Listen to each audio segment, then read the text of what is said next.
नमस्कार। इससे पहले कि आप इस किताब में खो जाएं, मेरे चैनल बुकज़िला को सब्सक्राइब, लाइक और शेयर कर दीजिए ताकि मुझे लगातार प्रोत्साहन मिलता रहे। धन्यवाद। नमस्कार। The art of public speaking. लेखक डेल कार्नेगी। अध्याय 20। विवरण से प्रभावित। ईडन के ग्रोव्स अब इतने लंबे समय तक गायब हो जाएंगे, विवरण में जिएं और गीत में हरे दिखें। Alexander Pope. विंडसन 1। जिस क्षण हमारा प्रवचन परिचित तथ्यों की ज़मीनी रेखा के ऊपर उठता है और जोश या उच्च विचार से भर जाता है, वह खुद को छवियों में बदल देता है।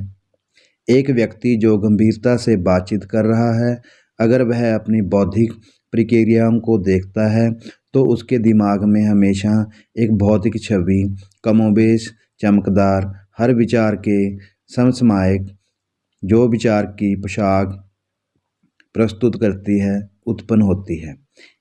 यह कल्पना है तत्क्षण। यह मन की वर्तमान क्रिया के साथ अनुभव का सम्मिश्रण है। यह उचित रचना है। Ralph Waldo immersion. प्रकृति। सार्वजनिक बोलने में अन्य मूल्यवान संसाधनों की तरह चरम पर ले जाने पर विवरण अपनी शक्ति खो देता है। अति अलंकार विषय को हास्यास्पद बना देता है। धूल कपड़ा बहुत उपयोगी वस्तु है, लेकिन उस पर कशीदाकारी क्यों? क्या विवरण को उसकी उचित और महत्वपूर्ण सीमाओं के भीतर प्रतिबंधित किया जाना चाहिए या दंगा चलाने के लिए प्रोत्साहित किया जाना चाहिए? यह व्यक्तिगत पसंद है जो प्रत्येक वक्ता के सामने आती है, क्योंकि मनुष्य की प्रारंभिक साहित्यिक प्रवृत्ति को चित्रित करना है। विवरण की प्रकृति। वर्णन करने का अर्थ है श्रोता के मन में एक चित्र उकेरना। विवरण की बात करें तो हम स्वाभाविक रूप से चित्रकार के चित्रण, रंग और सभी उपकरणों की बात करते हैं। वर्णन करना कल्पना करना है, इसलिए हम वर्णन को एक चित्रात्मक प्रक्रिया के रूप में देखना चाहिए, चाहे लेखक सामग्री से संबंधित हों या अत्याधुनिक वस्तुओं से। यदि आपको रैपिड फायर गन का वर्णन करने के लिए कहा गया था, तो आप इसके बारे में दो तरीके से जा सकते हैं। इसके तंत्र का एक ठंडा तकनीकी विवरण है और वो विवरण दें पूरी तरह से और विस्तार से, या फिर इसे वध के एक भयानक इंजन के रूप में वर्णित करें जिस पर निवास किया जा रहा है, इसकी संरचना के बजाय इसके प्रभाव। इन प्रक्रियाओं में से पहला प्रदर्शन है, बाद वाला सही विवरण है। प्रदर्शनी सामान्य के साथ अधिक व्यवहार करती है, जबकि विवरण को विशेष से निपटना चाहिए। प्रदर्शनी विचारों को स्पष्ट करती है, चीज़ों का विवरण व्यवहार करती है। प्रदर्शनी अमूर्त से संबंधित है, कंक्रीट के साथ विवरण। प्रदर्शनी का संबंध आंतरिक से है, विवरण का बाहरी से संबंध है। यदि विवरण सुनने वाले के लिए एक दृश्य प्रक्रिया है, तो यह सबसे पहले वक्ता के लिए ऐसा है। वह वर्णन नहीं कर सकता जो उसने कभी नहीं देखा, या तो शारीरिक रूप से या कल्पना में। यह व्यक्तिगत गुण है। व्यक्तिगत आँख का यह प्रश्न जो बाद में वर्णित की जाने वाली चीज़ों को देखता है, जो सार्वजनिक भाषण के विवरण को इतना दिलचस्प बनाता है, व्यक्तिगत दृष्टिकोण में रुचि रखते हैं। उनका विचार दृश्य के स्वाभाविक हित में जोड़ना है, और यहाँ तक कि उनके लेखा परीक्षणों के लिए उस रुचि का एकमात्र स्रोत भी हो सकता है। देखने वाली आँख की पहले के एक अध्याय विषय और तैयारी पर में प्रशंसा की गई है और कल्पना को बाद के एक में माना जाएगा।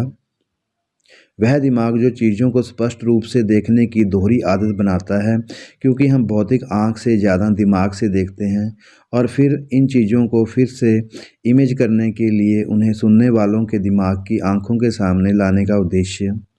वस्तु, दृश्य, स्थिति, क्रिया, व्यक्ति जिसका वर्णन किया जाना है को स्पष्ट रूप से देखने की तुलना में कोई आदत अधिक उपयोगी नहीं है। जब तक कि प्राथमिक प्रक्रिया नहीं की जाती है, साफ है कि सुनने वाले के लिए तस्वीर धुंधली हो जाएगी।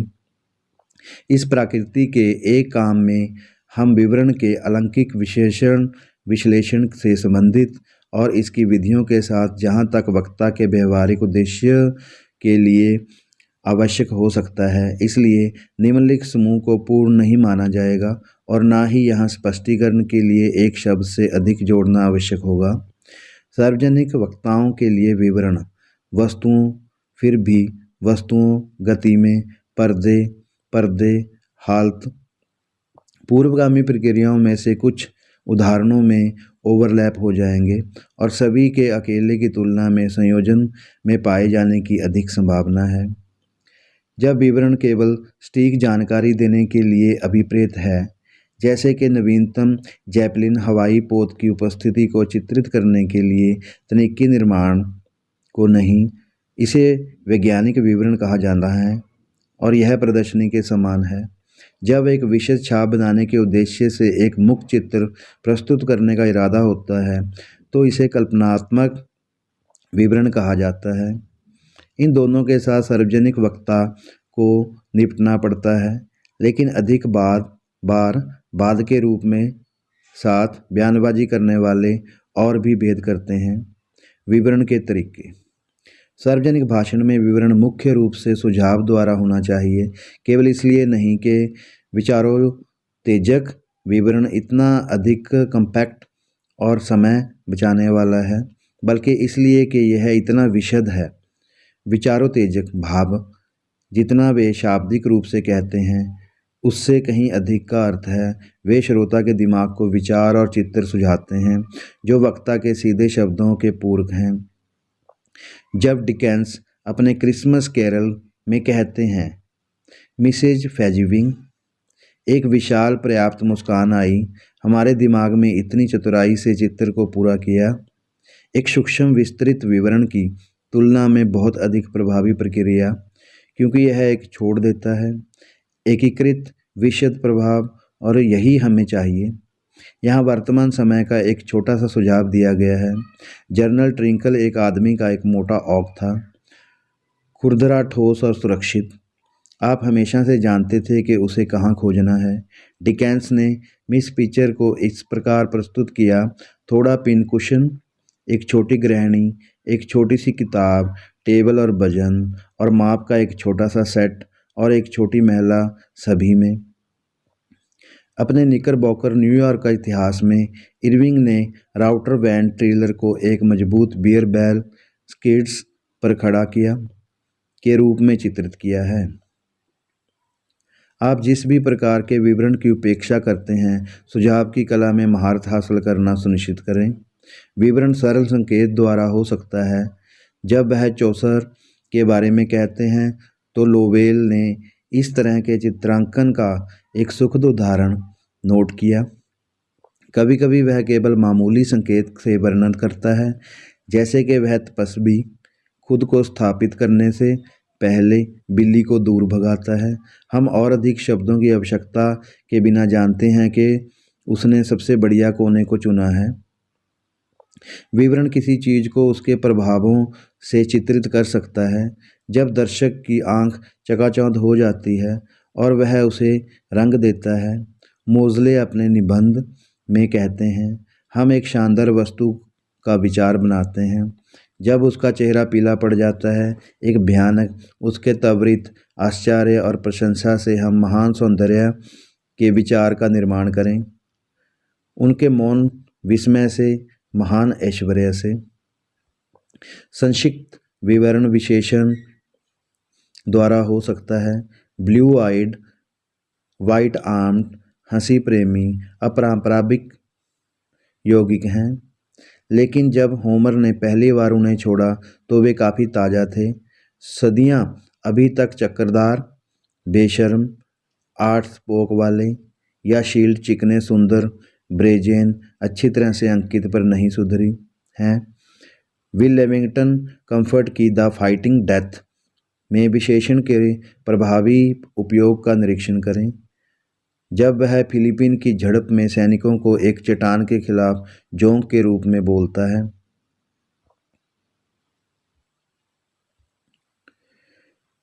मंच के लिए पूर्वगामी बहुत लंबा है, लेकिन यह इतना अच्छा हास्य है, इतना रमणीक अतिशयोक्ति से भरा है कि यह विनोदी चरित्र चित्रण के एक मॉडल के रूप में अच्छी तरह से काम कर सकता है, क्योंकि यहाँ एक व्यक्ति अनिवार्य रूप से बाहरी व्यक्ति को आंतरिक रूप से देखता है। मंच के उपयोग के लिए प्रत्यक्ष विवरण ऐतिहासिक वर्णन के वक्तव्य उपयोग द्वारा स्पष्ट किया जा सकता है। निम्नलिखित नाटकीय मार्ग सबसे जीवंत कार्रवाई के साथ बिग ब्लंडर्स पर डॉक्टर टी.डी. विट टेलमेज व्याख्यान सुनने के बाद 30 वर्षों तक दिमाग में रहा। बल्ले की दरार आज भी साफ सुनाई देती है। चमगादड़ तैयार हो जाओ और अपनी स्थिति ले लो।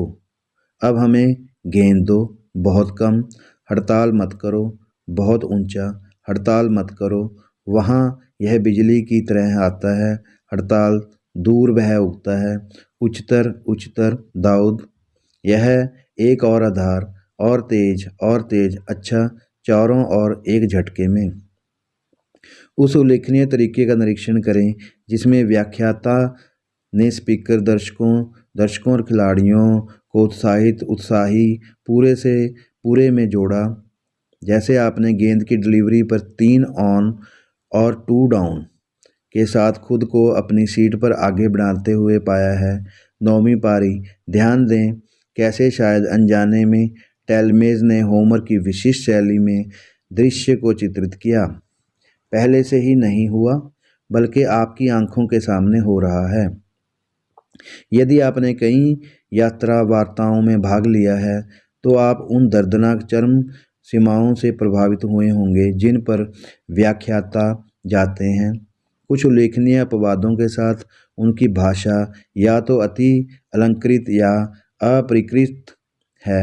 यदि आप दृश्यों को बनाने के लिए शब्दों की शक्ति सीखते हैं, हाँ, यहाँ तक कि घर, कविता और मानव अपील के साथ तालमेल, लाभकादियों, हर्न, रॉबर्ट लुई स्टीवेंसन, पियरे लोटी और एडमोंडो डी एडमिस पढ़ें। विवरण के उपयोग के लिए सुझाव। यह तय करें कि एक विवरण शुरू करते समय आप अपने श्रोताओं को किस दृष्टिकोण से देखना चाहते हैं। कोई भी नहीं देख सकता। पहाड़ या फिर हर तरफ एक आदमी। एक दृष्टिकोण स्थापित करें और बिना सूचना दिए स्थानांतरित ना करें। अपने विषय के प्रति एक दृष्टिकोण चुनें। क्या इसे आदर्श बनाया जाएगा? कैरिकेचर, उपहास किया, अतिशयोक्तिपूर्ण, बचाव किया या निष्पक्ष रूप से वर्णित। अपने मूड के बारे में भी सुनिश्चित रहें, क्योंकि यह वर्णित किए जाने वाले विषय को रंग देगा। मेलनचोली गुलाब बगीचे को धूसर बना देगा। एक आदेश अपनाएं जिसमें आप आगे बढ़ेंगे, पीछे की ओर और आगे से निकट की ओर, दूर से निकट की ओर, सामान्य से विशेष, बड़े से छोटे, महत्वपूर्ण से महत्वहीन, ठोस से अमूर्त, शारीरिक से मानसिक, लेकिन अपने चुने हुए आदेश का पालन करें। बिखरे हुए और बदलते अवलोकन धुंधले छापों का उत्पादन करते हैं, जैसे कि एक चलता फिरता कैमरा समय के जोखिम को खराब कर देता है। बेवजह की बातों में ना आए। कुछ विवरण किसी चीज़ को उससे वर्ग से पहचानते हैं, जबकि अन्य विवरण उसे उसके वर्ग से अलग करते हैं। केवल महत्वपूर्ण विचारोत्तेजक विशेषताओं को चुनें और उन्हें स्पष्ट रूप से सामने लाएं। पोस्टर कलाकार द्वारा इस्तेमाल किए गए कुछ स्ट्रोक से एक सबक सीखें। यह निर्धारित करने में कि क्या वर्णन करना है और क्या नाम देना है, अपने दर्शकों के ज्ञान को पढ़ने का प्रयास करें। उनके लिए अज्ञात और अज्ञात के बीच का अंतर आपके लिए भी महत्वपूर्ण है। अपने इच्छित प्रभाव को उत्पन्न करने के लिए आवश्यक सभी विचारों और शब्दों को अथक रूप से काटें। मानसिक चित्र में प्रत्येक तत्व या तो मदद करता है या बाधा डालता है।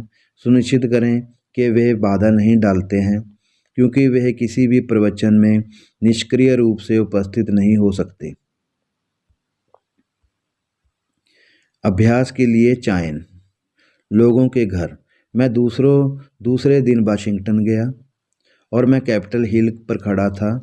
जब मैंने अपने देश के कैपिटल के विशाल संगमरमर को देखा तो मेरा दिल तेज़ी से धड़क रहा था, और जब मैंने इसके ज़बरदस्त महत्व के बारे में सोचा तो मेरी आंखों में धुंध छा गई, और सेना और खजाने और न्यायाधीश और राष्ट्रपति और कांग्रेस और अदालतें और जो कुछ वहाँ इकट्ठा हुआ था, और मैंने महसूस किया कि अपने पूरे पाठ्यक्रम में सूर्य एक गणतंत्र के उस राजसी घर से बेहतर दृष्टि नहीं देख सकता जिसने दुनिया को स्वतंत्रता का सर्वोत्तम पाठ पढ़ाया था। और मैंने महसूस किया कि यदि सम्मान और ज्ञान और अन्याय उसमें रहता है तो दुनिया आखिरकार उस महान घर का ऋणी होगी जिसमें मेरे देश की वाचा का संदूक रखा गया है, उसका अंतिम उत्थान और उसका उत्थान। 2 दिन बाद मैं देश में एक दोस्त से मिलने गया, एक मामूली आदमी एक शांत देश के घर के साथ। यह सिर्फ एक साधारण सादा घर था जो बड़े बड़े पेड़ों से घिरा हुआ था, जो घास के मैदान और फसल के वादे से भरपूर खेत से घिरा हुआ था। सामने के आंगन में गुलाबी और हेलीकॉक की सुगंध बाग और बगीचों की सुगंध के साथ घुल मिल गई थी और मुर्गी और मधुमक्खियों के झुंड के साथ गूंज रही थी। अंदर शांत स्वच्छता, मितव्ययिता और आराम था। एक पुरानी घड़ी थी जिसने परिवार के हर नवागंतुक का स्वागत किया था, जिसने मृतकों की गंभीर आवश्यकता को चिन्हित किया था और बिस्तर पर पहरेदार के साथ कंपनी खड़ी की थी।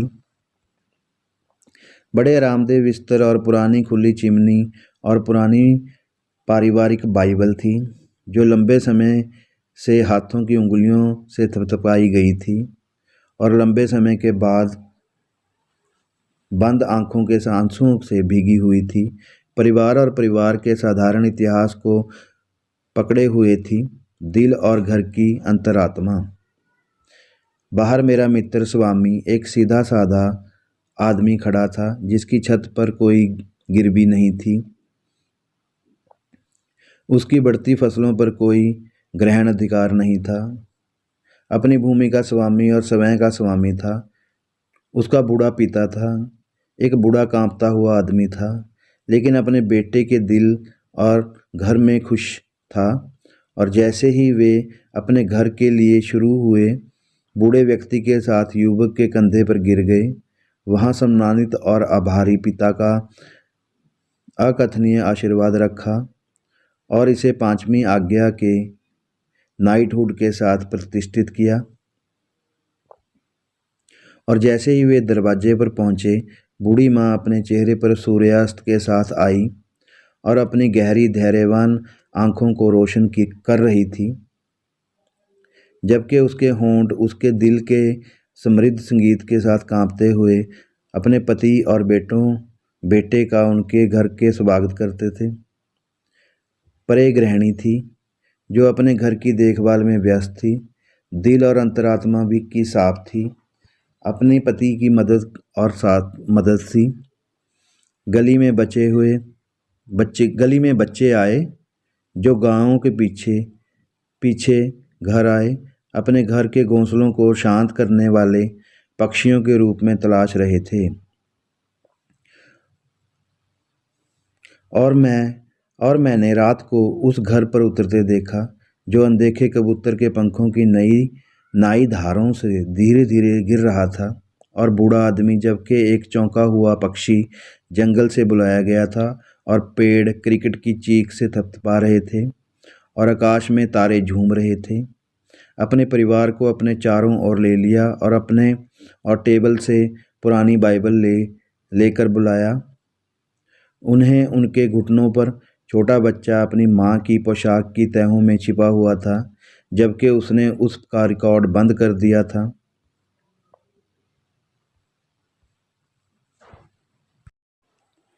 सवाल और जवाब। 1.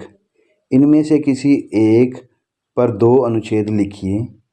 घुड़दौड़ का घोड़ा, मोटरबोट, गोल्फिंग, टेनिस पहला शुद्ध विवरण हो और दूसरा शुद्ध विवरण हो। 2. अपने स्वयं के विषय का चयन करें और 2 छोटे अस्थायी भाषणों में ऐसा ही करें। 3. अति अलंकृत शैली में एक संक्षिप्त मूल पता प्रदान करें। 4. ए. इसके दोषों को इंगित करें। बी. इसे और अधिक प्रभावी शैली में दोबारा तैयार करें। सी. दिखाएंगे कैसे एक दूसरे से आगे निकल जाता है। 5. 10 विषयों की एक सूची बनाएं जो आपकी पसंद की शैली में वर्णन के लिए उपयुक्त हो। 6. उनमें से किसी एक पर 2 मिनट का भाषण दें, मुख्य रूप से, लेकिन केवल विवरण का उपयोग करके नहीं। 7. 1 मिनट के लिए किसी भी वस्तु, दृश्य, क्रिया को देखें। चित्र या आपके द्वारा चुने गए व्यक्ति अपने विचारों को व्यवस्थित करने के लिए 2 मिनट का समय लें और फिर एक संक्षिप्त विवरण दें, सब कुछ लिखित नोट्स बनाए बिना। 8. किस अर्थ में विवरण वर्णन से अधिक व्यक्तिगत है। 9. वैज्ञानिक और कलात्मक विवरण में अंतर स्पष्ट कीजिए। 10. डिकेंस और इरविंग की शैली में सुझाव के माध्यम से 5 वर्णनों का वर्णन करते हुए 5 अलग अलग वाक्य लिखें, प्रत्येक के लिए एक वाक्य। 11. चौसर के तरीके के बाद संकेत के माध्यम से एक चरित्र का वर्णन करें। 12. 5 विशेषणों का आविष्कार करें और उन्हें अपनी पसंद के अनुसार लागू करें। धन्यवाद। आपका दिन मंगलमय हो। आइए चलते हैं अब अध्याय 21 की ओर, जिसका शीर्षक है कथन द्वारा प्रभावित करना। धन्यवाद। आपका दिन मंगलमय हो।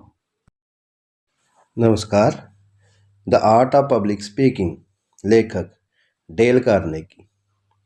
अध्याय 21, कथन द्वारा प्रभावित करना। कथन की कला कांटे और आंखों में लिखने की कला है। सिद्धांत में उचित विचार का पालन करना, उचित तथ्य को उचित तथ्य बनाना शामिल है। पहले जो आने वाला है उसके लिए मन को तैयार करना और फिर उसे आने देना। वाल्टर वेजहोट, साहित्यिक अध्ययन। हमारा बहुत ही भाषण उत्सुकता से ऐतिहासिक है। अधिकांश पुरुष, आप देख सकते हैं, केवल वर्णन करने के लिए बोलते हैं। उन्होंने जो सोचा है उसे प्रदान करने में नहीं, जो वास्तव में अक्सर एक बहुत छोटा मामला था। लेकिन जो कुछ उन्होंने देखा है उसे प्रदर्शित करने में जो काफ़ी असीमित है। बात करने वाले विस्तार करते हैं। हमें नैरेटिव से काट दो। कैसे बातचीत की धारा बुद्धिमानों के बीच भी अलग अलग मुट्ठी में और मूर्खों के बीच पूरी तरह से लुप्त हो जाएगी। इस प्रकार जैसा कि हम इतिहास को अधिनियमित करने के अलावा कुछ नहीं करते हैं, हम कम कहते हैं लेकिन इसे पढ़ते हैं। थॉमस कार्लाइल, इतिहास पर। वर्णन के महान क्षेत्र का केवल एक छोटा खंड सार्वजनिक वक्ता को अपने संसाधन प्रदान करता है और इसे उपाख्यान, जीवनी संबंधी तथ्य और सामान्य रूप से घटनाओं का वर्णन शामिल है। वर्णन महारत की तुलना में अधिक आसानी से परिभाषित एक घटना या तथ्यों और घटनाओं का एक समूह है, इस तरह से वांछित प्रभाव उत्पन्न करने के लिए। वर्णन के नियम थोड़े हैं, लेकिन इसे सफल अभ्यास में कला का अधिक समावेश होता है जो पहली बार में दिखाई देता है। इतना वास्तव में कि हम यहाँ इसकी तकनीक को छू भी नहीं सकते हैं, लेकिन वर्णन के कुछ उदाहरणों की जांच के साथ खुद को संतुष्ट करना चाहिए। सार्वजनिक भाषण में उपयोग किया जाता है। प्रारंभिक तरीके से ध्यान दें कि सार्वजनिक वक्ता का कथा लेखक का उपयोग कहानी लेखक से अधिक सीमित दायरे में विस्तारित संवाद और चित्रण की अनुपस्थिति और विस्तार से स्वतंत्रता जो मंच कथा की विशेषता है से अलग है। दूसरी ओर पद्धति की कई समानताएं हैं। वर्णन, विवरण, तर्क वितर्क और विनती के साथ वर्णन का बारंबार संयोजन, सामग्री की व्यवस्था में बरती जाने वाली देखभाल ताकि करीब पर एक मजबूत प्रभाव पैदा हो सके। प्रभावी क्षण तक कहानी के बिंदु को छिपाने का बहुत ही सामान्य अभ्यास और अनावश्यक और इसलिए हानिकारक विवरणों का सावधानीपूर्वक दमन। तो हम देखते हैं कि चाहे पत्रिका के लिए या मंच के लिए वर्णन की कला में इतिहास के पाठ की तुलना में कहीं अधिक शामिल है। दर्ज की गई घटनाओं के उत्तराधिकार के लिए उन्हें वास्तविक प्रभाव से बाहर लाने के लिए एक योजना की आवश्यकता होती है। ये भी ध्यान दिया जाएगा कि मंच कथन में साहित्यिक शैली या तो कम पॉलिश और अधिक जोरदार नाटकीय होने की संभावना है, जो कि प्रकाशन के इरादे से है, या फिर अधिक उत्साही और स्वर में उन्नत है। इस बात के संबंध में हालांकि आज की बात करने वाला सबसे अच्छा मंच पिछली पीढ़ी के मॉडल से अलग है, जिसमें एक अत्यधिक प्रतिष्ठित और कभी-कभी आडंबरपूर्ण शैली को सार्वजनिक उद्धार के लिए एकमात्र उपयुक्त पोशाक माना जाता है। महान और उत्साही क्योंकि यह पुराने स्वामी और उदात्त और भावपूर्ण वाक्पटुता में थे। हम कभी कभी उत्पीड़ित होते हैं जब हम किसी भी लंबी अवधि के लिए उनकी ध्वनि अवधियों को पढ़ते हैं, यहाँ तक कि स्पीकर की उपस्थिति, आवाज़ और आग। तो चलो हम अपने मंच कथन को हमारे भाषण के अन्य रूपों के रूप में पुराने स्कूल के लिए हमारी प्रशंसा को कम किए बिना आधुनिक लोगों के प्रभावी पत्तों पर मॉडल करते हैं। किस्सा। एक किस्सा किसी एक घटना का संक्षिप्त वर्णन है जिसे एक बिंदु को सामने लाने के लिए पर्याप्त रूप से हड़ताली बताया जाता है। बिंदु जितना गहरा होगा, रूप उतना ही गाढ़ा होगा, और जितना अधिक अचानक आवेदन सुनने वाले पर प्रहार करेगा, कहानी उतनी ही बेहतर होगी। एक उपाख्यान को एक दृष्टांत के रूप में मानने के लिए एक व्याख्यात्मक चित्र हमें इसे वास्तविक उद्देश्य को पकड़ने में मदद करेगा, क्योंकि एक उद्देश्यहीन कहानी मंच पर सभी अपराधी की सबसे अधिक अमानवीय है। चर्चा के तहत विषय पर स्पष्ट असर के बिना एक पूरी तरह से पूंजी मजाक फ्लैट हो जाएगा जब इसे पीछे से खींच लिया जाएगा। दूसरी ओर एक उपयुक्त उपाख्यान ने कई भाषणों को असफलता से बचाया है। एक प्रवचन में मजाकिया या विनोदी कहानियों की शुरुआत की तुलना में चातुर्य के प्रदर्शन के लिए कोई बेहतर अवसर नहीं है। बुद्धि उत्सुक है और एक रेपियर की तरह है, गहराई से छेड़छाड़ करती है, कभी कभी दिल को भी। हास्य अच्छे स्वभाव वाला होता है और नहीं घाव। बुद्धि की स्थापना दो विचारों के बीच मौजूद एक अनपेक्षित शब्द संबंध की अचानक खोज पर हुई है। हास्य संबंध से बाहर की चीज़ों से संबंधित है, असंगत के साथ। डगलस जोरोल्ड में यह समझदारी थी कि वह एक अजनबी के कंधा पर मुंह तोड़ जवाब दे, जिसके कंधे पर उसने थप्पड़ मारा था। उसे एक मित्र समझकर, मैं आपसे क्षमा चाहता हूँ। मुझे लगा कि मैं आपको जानता हूँ, लेकिन मुझे खुशी है कि मैं नहीं जानता। खर्च करने के आनंद की तुलना करने के लिए दक्षिणी वक्ता जॉन वाइज में हास्य था। शाम को एक प्यूरिटन लड़की के साथ सर्दियों में बर्फ के एक खंड पर बैठने के लिए उसके दांतों के बीच ओले को फोड़ना। पूर्वगामी उद्गरण मुख्य रूप से उपाख्यान के पहले और सरलतम रूप को स्पष्ट करने के लिए पेश किया गया है। एक वाक्य जो एक तीखी कहावत को दर्शाता है। एक और सरल रूप वह है जो अनुप्रयोग की आवश्यकता के बिना अपने अर्थ को व्यक्त करता है। जैसा कि पुराने उपदेशक कहते थे, जॉर्ज एडे ने इसे अब तक के सबसे अच्छे मजाक के रूप में उद्धृत किया है। दो गंभीर दिखने वाले सज्जन एक साथ रेल की गाड़ी में सवार थे। एक सज्जन ने दूसरे से कहा क्या तुम्हारी पत्नी इस गर्मियों में मनोरंजन कर रही है? इस पर दूसरे सज्जन ने उत्तर दिया, बहुत नहीं। अन्य उपाख्यानों को उस विशेष सत्य का उपयोग करने की आवश्यकता है जिसे वक्ता अपने भाषण में साथ रखना चाहता है।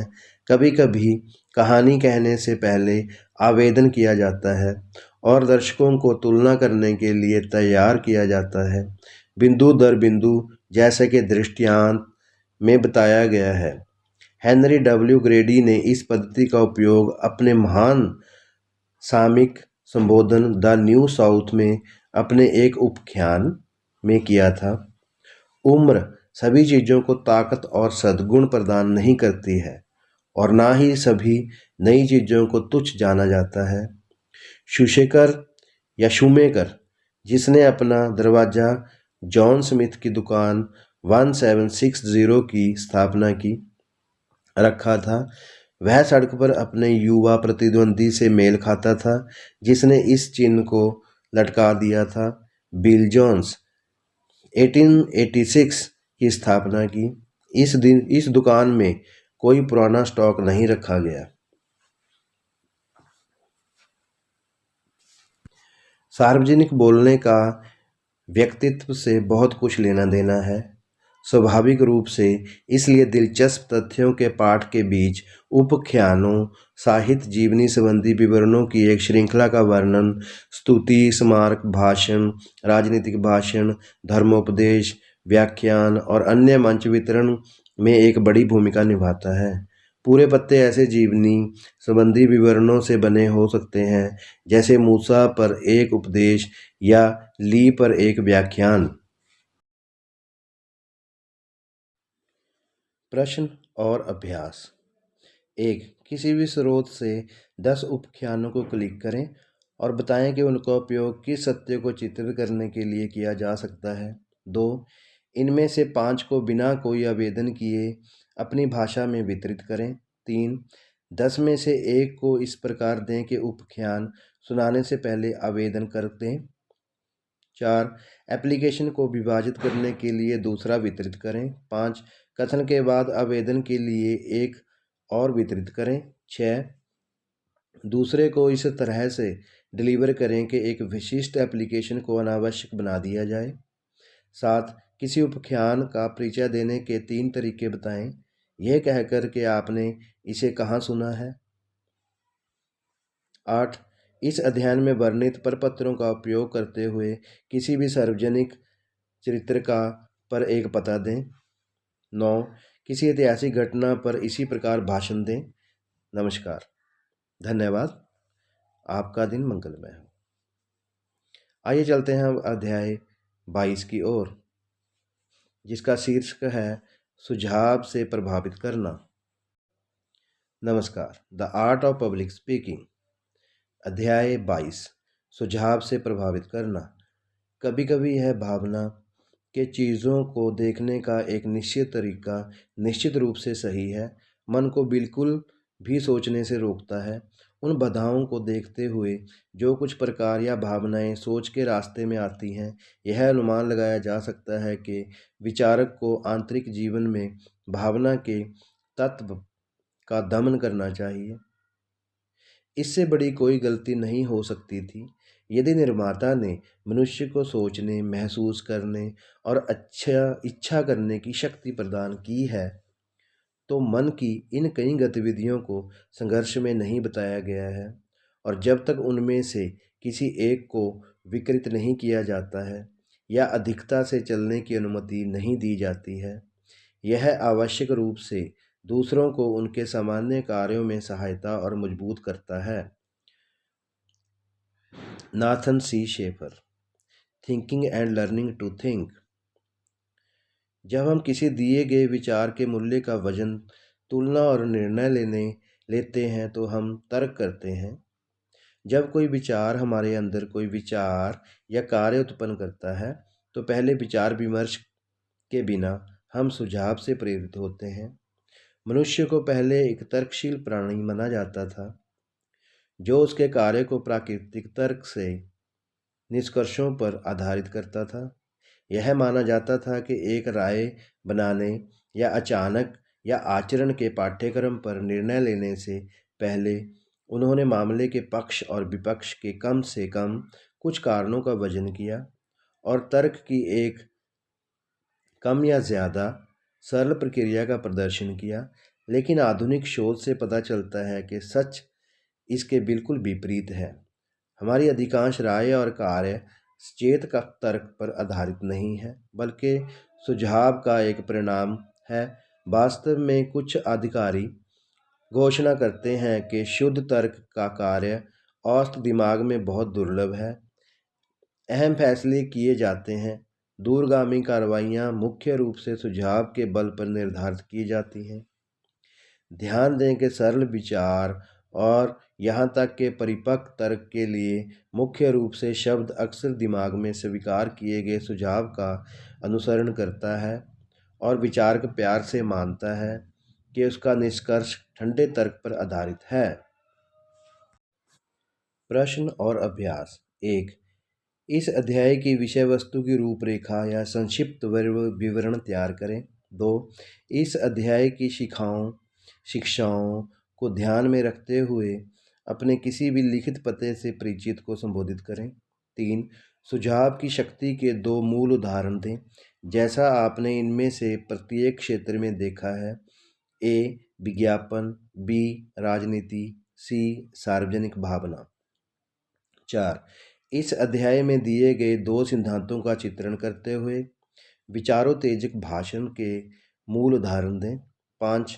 आप क्या कारण बता सकते हैं जो इस अध्याय के सामान्य तर्क का खंडन करते हैं। 6। पहले से नहीं बताए गए कौन से कारण आपको इसका समर्थन करते प्रतीत होते हैं। 7। उसके अपने सुझावों का खुद वक्ता पर क्या असर होता है। 8। क्या श्रोताओं से सुझाव आ सकते हैं? यदि ऐसा है तो दिखाएं कि कैसे। 9।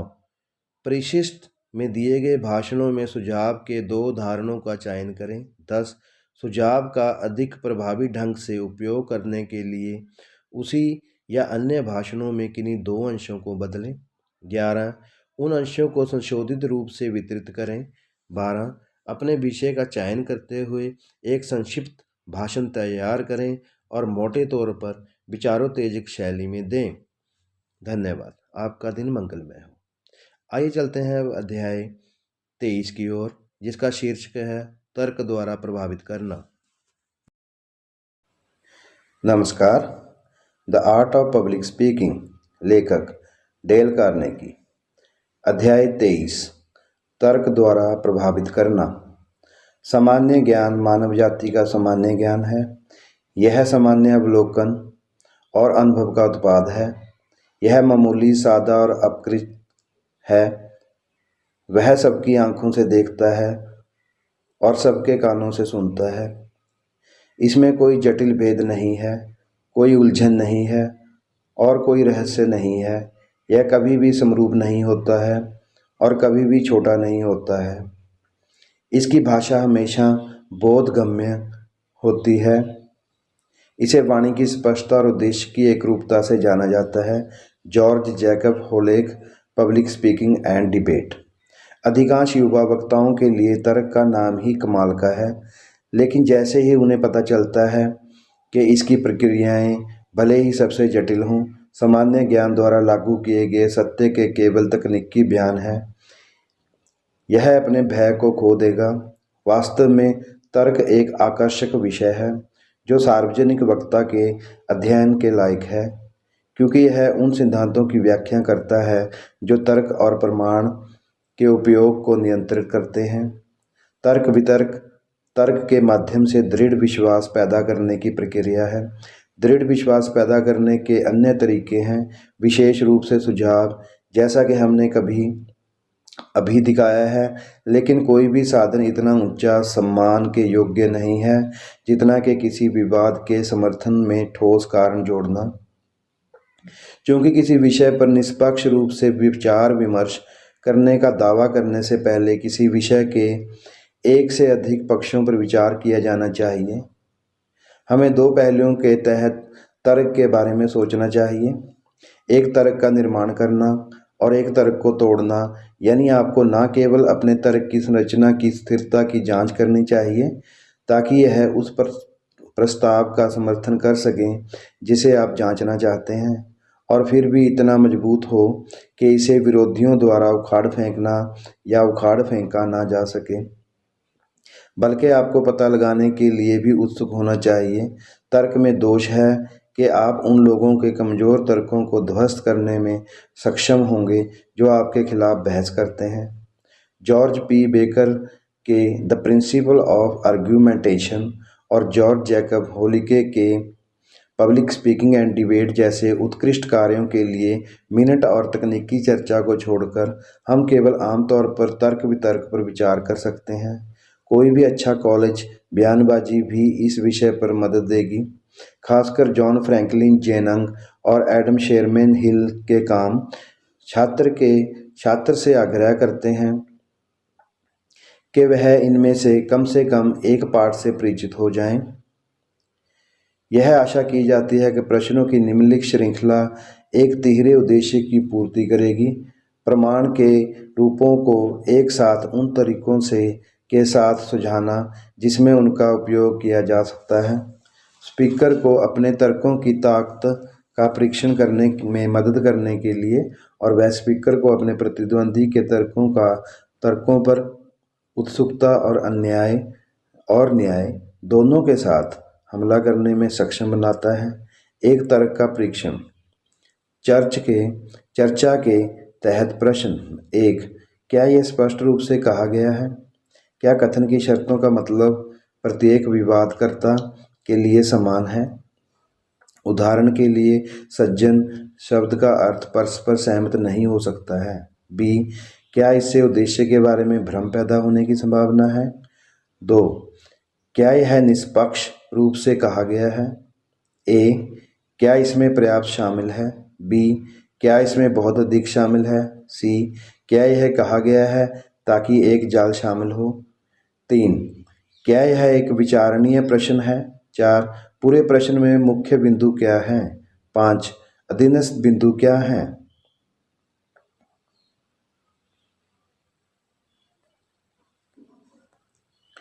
बोअर युद्ध के दौरान यह पाया गया है कि औसत अंग्रेज भर्ती के मानकों के अनुरूप नहीं थे और मैदान में औसत सैनिक ने जीवन की शक्ति और धीरज के निम्न स्तर को प्रकट किया। विनाशकारी परिणामों से चिंतित संसद ने एक जांच शुरू की। नियुक्त आयोग ने एक निष्कर्ष निकाला कि मादक विषाक्तता राष्ट्रीय पतन का सबसे बड़ा कारण था। आयोग की जांच वैज्ञानिक निकायों और व्यक्तिगत वैज्ञानिकों की जांच के पूरक है। सभी एक ही निष्कर्ष पर पहुंचे हैं। नतीजतन ब्रिटिश सरकार ने सड़कों पर तख्तियां लगा दी, होर्डिंग वाले 100 शहरों में शराब की विनाशकारी और पतित प्रकृति को दर्शाया गया है और राष्ट्र के नाम पर लोगों से मादक पेय पीने से दूर रहने की अपील की गई है। सरकार द्वारा निर्देशित प्रयासों के तहत ब्रिटिश सेना तेजी से कुल त्यागियों की सेना बन रही है। महाद्वीपीय यूरोप की सरकारों ने ब्रिटिश सरकार के नेतृत्व का अनुसरण किया। फ्रांसीसी सरकार ने फ्रांस के लोगों को अपील करते हुए जन्म दर में गिरावट और मृत्यु दर में वृद्धि को मादक पेय पदार्थों के व्यापक उपयोग के लिए जिम्मेदार ठहराया है। जर्मन सरकार का अनुभव भी ऐसा ही रहा है। जर्मन सम्राट ने स्पष्ट रूप से कहा है कि युद्ध और शांति में नेतृत्व उस राष्ट्र के पास होगा जो शराब को जड़ से उखाड़ फेंकता है। उन्होंने जर्मन सेना और नौसेना से जहां तक संभव हो बियर पीने को भी खत्म करने का बीड़ा उठाया है। रिचर्ड पियर्सन हॉब्सन, अमेरिकी कांग्रेस से पहले।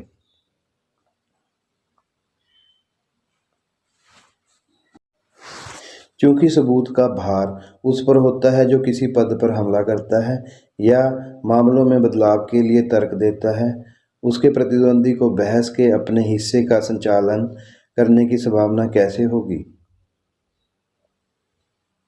इस तर्क की आलोचना कीजिए। पुरुषों को तंबाकू का सेवन नहीं करना चाहिए क्योंकि ऐसा करना सर्वोत्तम चिकित्सा राय के विपरीत है। मेरे चिकित्सक ने इस अभ्यास की स्पष्ट रूप से निंदा की है और इस देश में एक चिकित्सा प्राधिकरण है। इस तर्क की आलोचना कीजिए। पुरुषों को गाली गलौज नहीं करनी चाहिए क्योंकि यह गलत है। यह गलत है क्योंकि यह नैतिक कानून के विपरीत है, और यह नैतिक कानून के विपरीत है क्योंकि यह शास्त्रों के विपरीत है। यह शास्त्रों के विपरीत है क्योंकि इसके विपरीत है परमेश्वर की इच्छा के अनुसार, और हम जानते हैं कि यह परमेश्वर की इच्छा के विपरीत है क्योंकि यह गलत है। इस नीतिवाद की आलोचना करें। प्रमुख आधार: सभी पुरुष जिन्हें कोई परवाह नहीं है वे खुश हैं। लघु उदार: स्लोवेनियस पुरुष लापरवाह होते हैं। निष्कर्ष: अतः क्रोधी पुरुष सुखी होते हैं। निम्नलिखित प्रमुख या नींव परिसर की आलोचना करें। हर वो चीज़ जो चमकती है सोना नहीं होती। आग से सारी सर्दी दूर हो सकती है। निम्नलिखित भ्रांति गैर अनुक्रमिक की आलोचना करें। प्रमुख आधार: सभी मजबूत पुरुष ताकत की प्रशंसा करते हैं। छोटा आधार: यह आदमी मजबूत नहीं है। निष्कर्ष: इसलिए यह आदमी ताकत की प्रशंसा नहीं करता है। इन कथनों की आलोचना करें। नींद अपने सुगंधित गुणों के कारण लाभकारी होती है। फिस्के के इतिहास प्रमाणिक हैं क्योंकि उनमें अमेरिकी इतिहास के स्टीक खाते हैं, और हम जानते हैं कि वे सही खाते हैं, अन्यथा वे इन प्रमाणिक कार्यों में शामिल नहीं होंगे। कारण से कारण की ओर तर्क और कारण से प्रभाव की ओर शब्दों से आप क्या समझते हैं? उदाहरण दो। रिचमंड पियर्सन हॉब्स ने निम्नलिखित में किस सिद्धांत का प्रयोग किया है? राज्यों की पुलिस शक्ति क्या है? संघीय सरकार या राज्य की पुलिस शक्ति किसी भी संप्रभु राज्य के पास है। परिभाषित किया गया है। ब्लैकस्टोन द्वारा दी गई परिभाषा को लें, जो है राज्य का उचित विनियम और घरेलू आदेश जिससे एक राज्य के निवासी एक अच्छी तरह से शामिल या अच्छी तरह से शासित प्रदेश शासित परिवार के सदस्यों की तरह अपने सामान्य व्यवहार को औचित्य, पड़ोस और अच्छे शिष्टाचार के नियमों के अनुरूप और सभ्य होने के लिए बाध्य हैं, अपने अपने स्टेशनों में मेहनती और अप्रभावी। क्या यह संशोधन किसी भी राज्य में अपनी घरेलू व्यवस्था को बढ़ावा देने में हस्तक्षेप करेगा? या आप परिभाषा को दूसरे रूप में ले सकते हैं, जिसमें यह मिस्टर टाइडमैन द्वारा दिया गया है, जब वे कहते हैं सरकार का उद्देश्य मानवीय कार्यों पर उस हद तक संयम थोपना है जो एक समान निजी अधिकारों के उचित आनंद के लिए आवश्यक है। इस पर रोक लगाने की सरकार की शक्ति पुलिस शक्ति कहलाती है। जज कुली शराब तस्करी के बारे में कहते हैं, शराब बनाने और बेचने का व्यवसाय यह है जो जनहित को कई तरह से प्रभावित करता है और कई विकारों को जन्म देता है। इसमें दरिद्रता और अपराध को बढ़ाने की प्रवृत्ति है। यह शांति अधिकारियों की एक बड़ी ताकत को आवश्यक बनाता है, और यह अदालतों और नागरिक प्रशासन की लगभग सभी शाखाओं के खर्च को जोड़ता है। धन्यवाद। आपका दिन मंगलमय हो। आइए चलते हैं अब अध्याय 24 की ओर, जिसका शीर्षक है अनुनय द्वारा प्रभावित। धन्यवाद। आपका दिन मंगलमय हो। नमस्कार। अध्याय 24 अनुनय द्वारा प्रभावित। उसके पास समुद्र कला है। जब वह तर्क और प्रवचन से खेलेगी और अच्छी तरह से वह राजी कर सकती है। शेक्सपियर।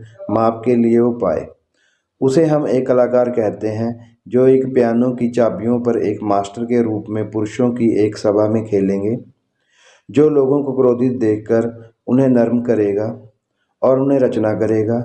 जब वह हंसेगा और आंसू के लिए उन्हें आकर्षित करेगा।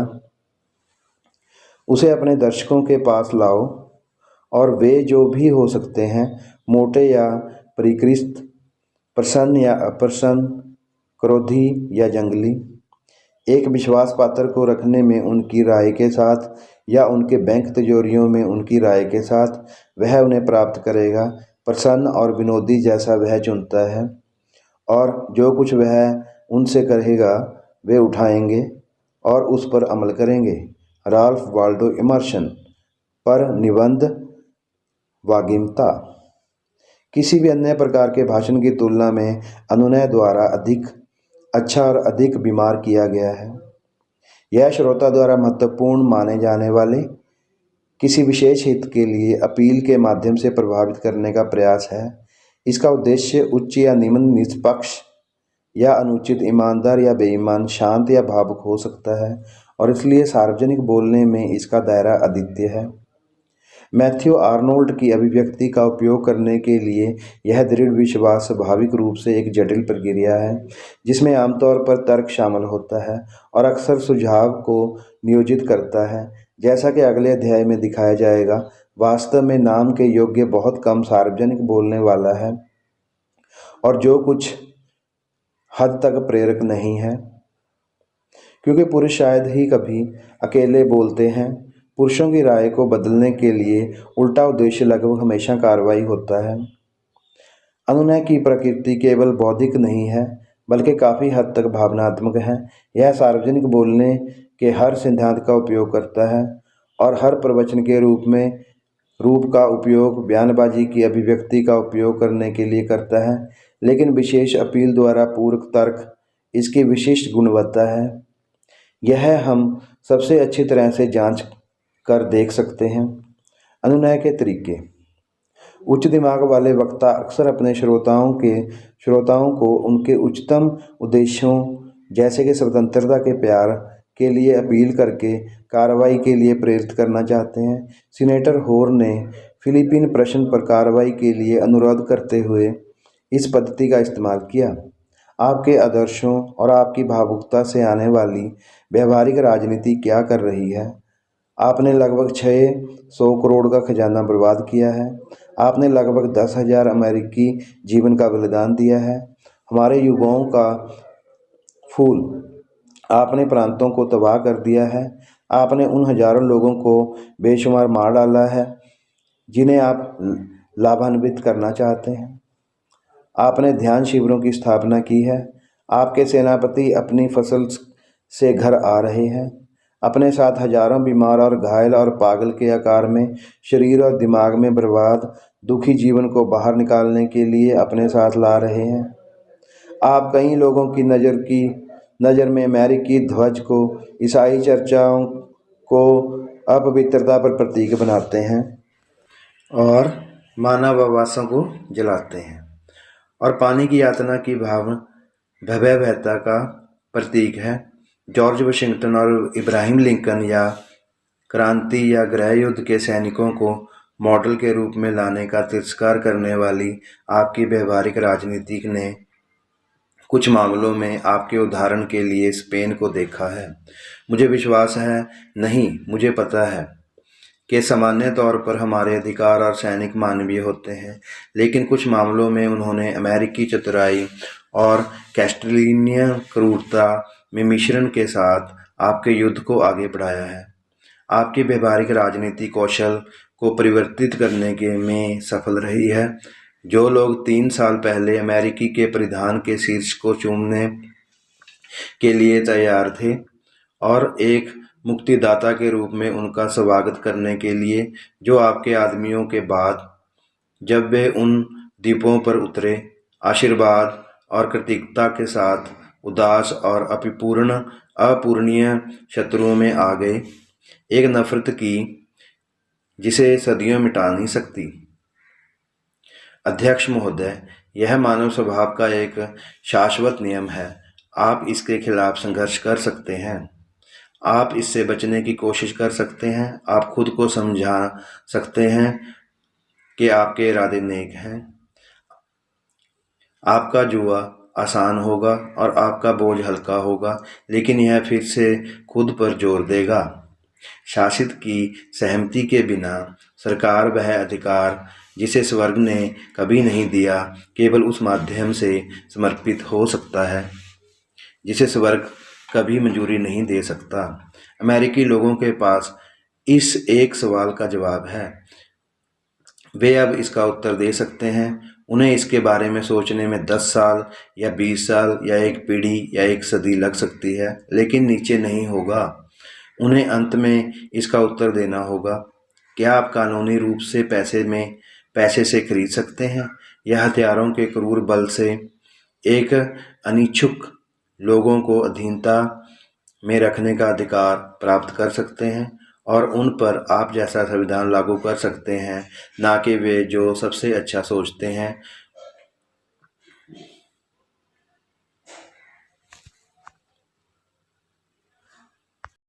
प्रश्न और अभ्यास। 1. अपील के भावनात्मक आधारों की एक सूची बनाएं। उन्हें अपने अनुमान के अनुसार निम्न से उच्च तक ग्रेडिट करें। 2. क्या ऐसी ग्रेडिंग में परिस्थितियों से कोई फर्क पड़ेगा? यदि हाँ तो उदाहरण दें। 3. एक गरीब विधवा के लिए न्याय की गुहार लगाते हुए जूरी को एक छोटी भावुक अपील दें। 4. पुरुषों से एक छोटी सी अपील करें कि वे किसी बुरे रास्ते को छोड़ दें। धन्यवाद। आपका दिन मंगलमय हो। आइए चलते हैं अब अध्याय 25 की ओर, जिसका शीर्षक है भीड़ को प्रभावित करना। नमस्कार। The art of public speaking, लेखक डेल कार्नेगी। अध्याय 25, भीड़ को प्रभावित करना। व्यापार में सफलता अंतिम विश्लेषण में भीड़ की कल्पना को छूने पर बदल जाती है। कारण यह है कि इस वर्तमान पीढ़ी में प्रचारक लोगों को अच्छाई चाहने में कम सफल है। व्यवसायी पुरुषों की तुलना में उन्हें मोटर कार, टोपी और प्यानोलास प्राप्त करने में।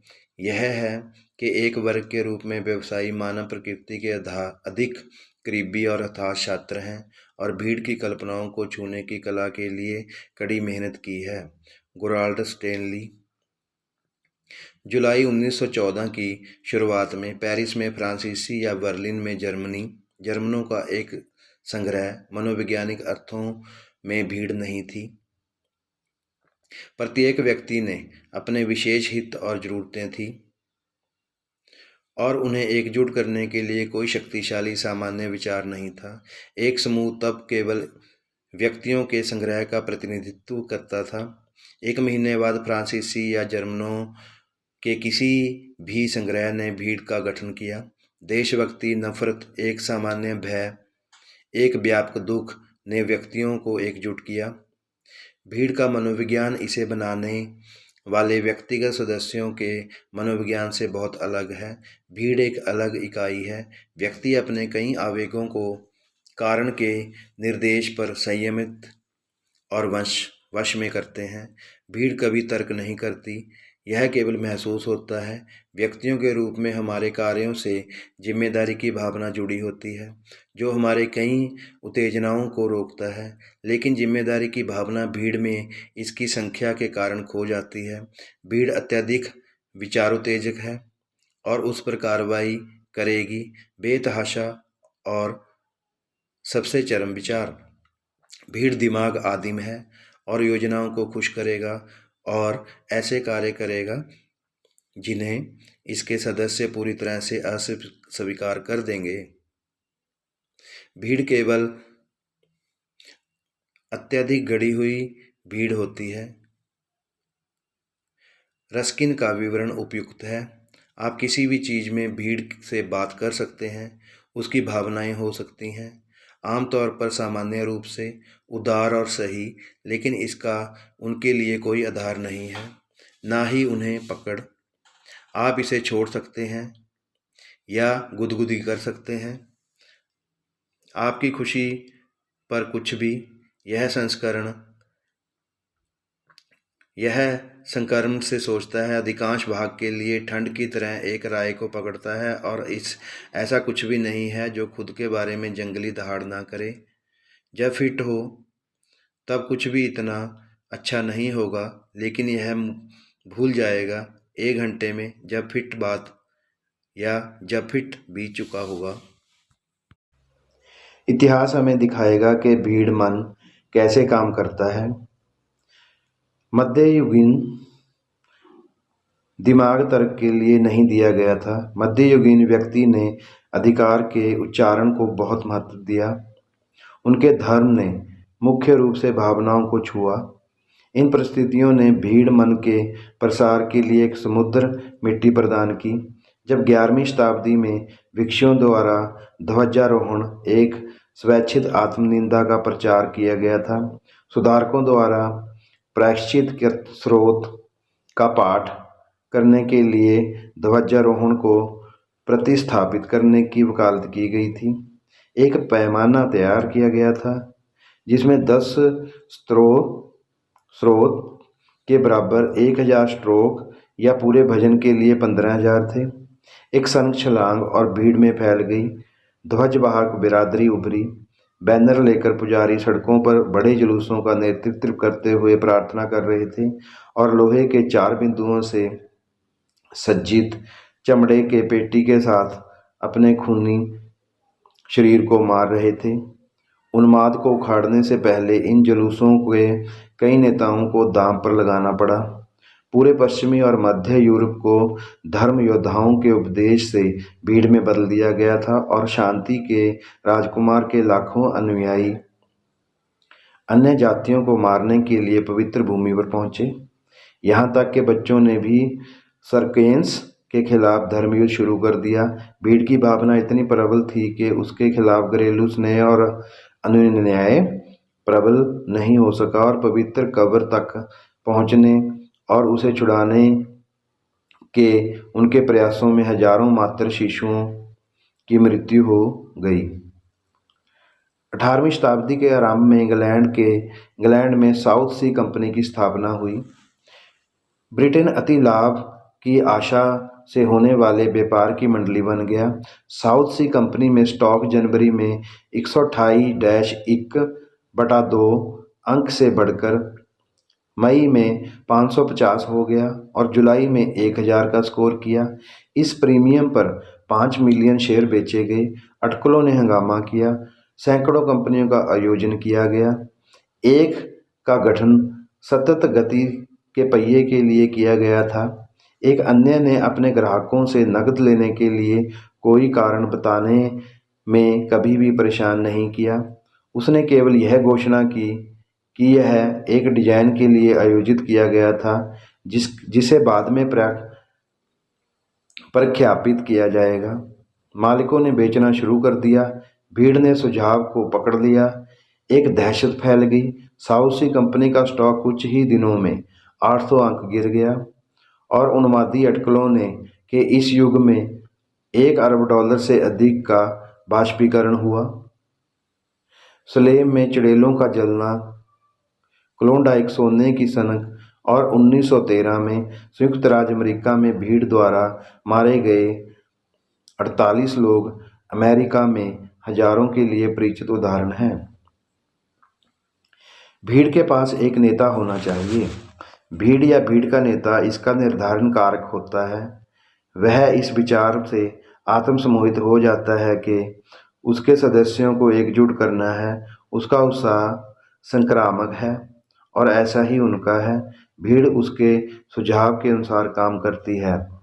विशाल जनसमूह के अपने छोटे छोटे क्षेत्रों के बाहर किसी विषय पर कोई बहुत तीखे निष्कर्ष नहीं होते हैं, लेकिन जब वे भीड़ बन जाते हैं तो वे तैयार हैं। सात से नीचे की राय को स्वीकार करने के लिए पूरी तरह से तैयार होते हैं। वे हर कीमत पर एक नेता का अनुसरण करेंगे। श्रम की समस्याओं में वे अक्सर अपनी सरकार का पालन करने के लिए एक नेता का अनुसरण करते हैं। युद्ध में वे आत्मसंरक्षण को झाड़ियों में फेंक देंगे और बंदूकों के सामने एक नेता का अनुसरण करेंगे जो एक सेकंड में 14 बार आग लगती है। भीड़ इच्छा शक्ति से दूर हो जाती है और अपने तानाशाह के प्रति आज्ञाकारी हो जाती है। रूसी सरकार अपनी निरंकुशता के लिए भीड़ दिमाग के खतरे को पहचानते हुए पूर्व में सार्वजनिक समारोह पर रोक लगा दी थी। इतिहास ऐसे ही उदाहरणों से भरा पड़ा है। भीड़ कैसे बनाई जाती है? आज भीड़ हमारे सामाजिक जीवन का उतना ही वास्तविक कारक है जितना कि बड़े और एकाधिकार। यह बहुत जटिल समस्या है कि केवल इसकी निंदा या प्रशंसा की जा सकती है। इसे माना जाना चाहिए और इसमें महारत हासिल करनी चाहिए। वर्तमान समस्या यह है कि भीड़ की भावना से अधिक और सर्वोत्तम कैसे प्राप्त किया जाए और सार्वजनिक वक्ता को यह विशेष रूप से अपना प्रश्न लगता है। उसका प्रभाव कई गुना बढ़ जाता है अगर वह केवल अपने दर्शकों को भीड़ में बदल सकता है। उनकी पुष्टि उनके निष्कर्ष होनी चाहिए। यह दर्शकों के दिमाग और ज़रूरतों को एकजुट करके उनकी भावनाओं को जगाकर पूरा किया जा सकता है। उनकी भावनाएं उनके कारणों पर नहीं पर खेला जाना चाहिए। यह पर निर्भर है कि वह इसे अच्छी तरह से करें। मंच पर तर्क का अपना स्थान है, लेकिन यहाँ तक कि इसकी शक्तियों को भी अपने दर्शकों का कब्जा जीतने के लिए स्वीकार की हमले की योजना का समर्थन करना चाहिए। भावना और उत्साह पर अध्याय फिर से पढ़ें। दर्शकों की भावनाओं को ठेस पहुंचाए बिना दर्शकों की भीड़ बनाना असंभव है। क्या आप कल्पना कर सकते हैं कि ड्राई फ्लाई फिशिंग या मिस्र की कला पर व्याख्यान सुनते समय औसत समूह भीड़ बन जाता है। दूसरी ओर होम रूल एक्ट पर चर्चा करके 1914 में अल्स्टर में किसी भी श्रोता को भीड़ में बदलने के लिए विश्व प्रसिद्ध वाक्पटुता की आवश्यकता नहीं होती है। भीड़ आत्मा काफ़ी हद तक उस विषय पर निर्भर करती है जिसका इस्तेमाल उनके व्यक्तित्व को एक चमकते हुए पूरे में मिलाने के लिए किया जाता है। ध्यान दें कि शेक्सपियर द्वारा जूलियस सीजर में दिए गए प्रसिद्ध अंतिम संस्करण में एंटनी ने अपने श्रोताओं की भावनाओं पर कैसे खेला। बड़बड़ाहट की इकाइयों से पुरुष एक इकाई बन गए, एक भीड़। सीजर के शरीर पर एंटनी का भाषण। मित्रों, रोमवासियों, देशवासियों, मुझे अपने कान उधार दो। मैं सीजर को दफनाने आया हूँ, उसकी प्रशंसा करने नहीं। मनुष्य को जो बुराई करता है वह उसके पीछे रहता है। अच्छाई अक्सर उनकी हड्डियों से जुड़ी होती है, तो इसे सीजर के साथ रहने दो। नोबल ब्रूटस, हाथ ने आपको बताया कि सीजर महत्वाकांक्षी था। यदि ऐसा था तो यह एक गंभीर दोष था और सीजर ने गंभीरता से इसका उत्तर दिया। यहाँ ब्रूटस की छुट्टी के तहत और बाकी ब्रूटस के लिए एक सम्मानित व्यक्ति है। तो क्या वे सभी माननीय पुरुष। आओ मैं सीजर के अंतिम संस्कार में बोलूं। वह मेरा दोस्त था, वफादार और मेरे लिए न्यायपूर्ण। लेकिन ब्रूटस का कहना है कि वह महत्वाकांक्षी था और ब्रूटस एक सम्मानित व्यक्ति है। वह बहुत से बंधुओं को रोम ले आया है। किसकी फिरौती ने सामान्य खजाने को भर दिया। क्या यह सीजर में महत्वाकांक्षी लग रहा था? जब वह गरीब रोया है, सीजर रोया है। महत्वाकांक्षा कड़ी चीज़ों को बनाती है। फिर भी ब्रूटस कहते हैं वह महत्वाकांक्षी थे और ब्रूटस एक सम्मानित व्यक्ति है। आप सभी ने देखा कि लूपर कॉल पर मैंने उसे 3 बार राजा का मुकुट भेंट किया, जिसे उन्होंने 3 बार मना किया था। क्या यह महत्वाकांक्षी था या महत्वाकांक्षा थी?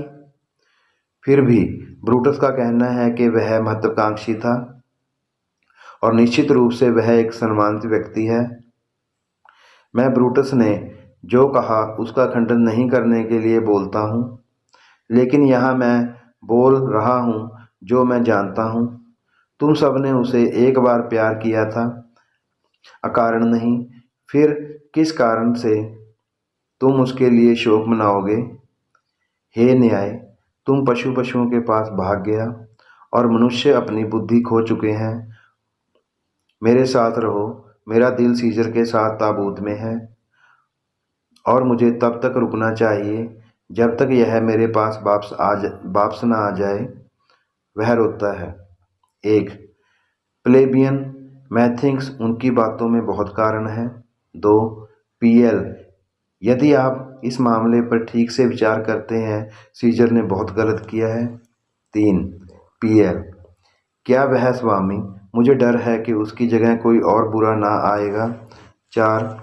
पीएल, उसके शब्दों को चिन्हित किया। वह ताज नहीं लेगा, इसलिए निश्चित रूप से वह महत्वाकांक्षी नहीं था। 4. 1. पीएल, यदि ऐसा पाया जाता है तो कुछ प्रिय लोग इसका पालन करेंगे। 2. बेचारी, उसकी आंखें रोते हुए आग की तरह लाल हैं। 3. रोम में एंटनी से बड़ा कोई रईस आदमी नहीं है। 4. अब उसे चिन्हित करें। वह फिर से बोलना शुरू करता है। चिंटी, लेकिन कल सीजन पराक्रम का शब्द दुनिया के खिलाफ खड़े हुए हैं।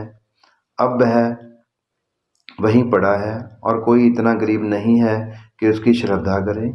ओ स्वामी, अगर मुझे हलचल करने के लिए निपटाया गया था, अपने दिल और दिमाग को विद्रोह और क्रोध के लिए मुझे ब्रूटस को गलत करना चाहिए और कैसियस को गलत। आप सभी जानते हैं कि कौन मानवीय पुरुष है। मैं उन्हें गलत नहीं कहूँगा, मैं बल्कि चुनता हूँ मरे हुए को गलत करने के लिए खुद को, और अपने आप को गलत करने के लिए मैं ऐसे मानवीय पुरुष को गलत करूँगा। लेकिन यहाँ एक चरम पत्र है जिसमें सीजर की मुहर है। मैंने उसे उसकी कोठरी में पाया। उसकी इच्छा है। चलो, लेकिन आम लोग इस वसीयतनामा को सुनते हैं जो क्षमा करें, मेरे पढ़ने का मतलब नहीं है, और वे जाकर मरे हुए सीजर के घावों को चूमते और उनके रुमाल उसके पवित्र लोहू में डुबोए। हाँ, स्मृति के लिए उसके एक बाल भीख मांगना और मरते हुए अपनी इच्छा के भीतर इसका उल्लेख करें। इसे एक समृद्ध विरासत के रूप में वसीयत करना उनके मुद्दों पर।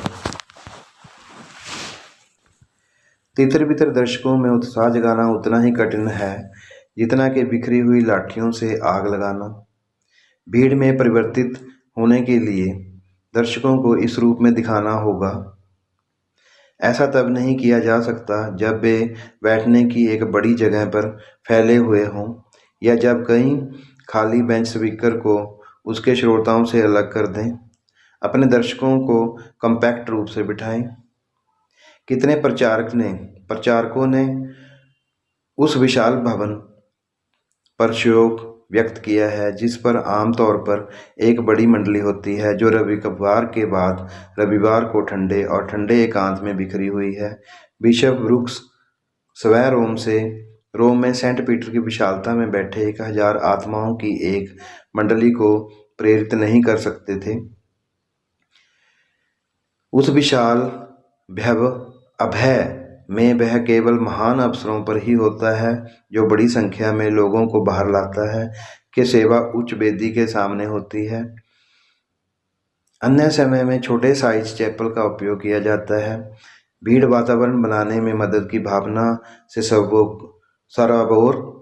सार्वभौमिक विचार, उदाहरण स्वतंत्रता, चरित्र, धार्मिकता, साहस, बंधुत्व, परोपकारिता, देश और राष्ट्रीय नायक जॉर्ज कोहन मनोविज्ञान को व्यावहारिक और लाभदायक बना रहे थे जब उन्होंने अपने संगीतमय हास्य में ध्वज और ध्वनि गीतों को पेश किया। क्रॉमवेल की रेजिमेंट ने लड़ाई से पहले प्रार्थना की और भजन गाते हुए लड़ाई में चले गए। 1914 में मार्सिले को गाते हुए फ्रांसीसी कोर ने जर्मनों को एक व्यक्ति के रूप में आरोपित किया। इस तरह के एकीकृत उपकरण भावनाओं को जगाते हैं, सैनिकों को कट्टर भीड़ बनाते हैं और अफसोस अधिक कुशल हत्यारे। धन्यवाद। आपका दिन मंगलमय हो। आइए चलते हैं अब अध्याय 26 की ओर, जिसका शीर्षक है पंखों वाले घोड़े की सवारी। धन्यवाद। आपका दिन मंगलमय हो।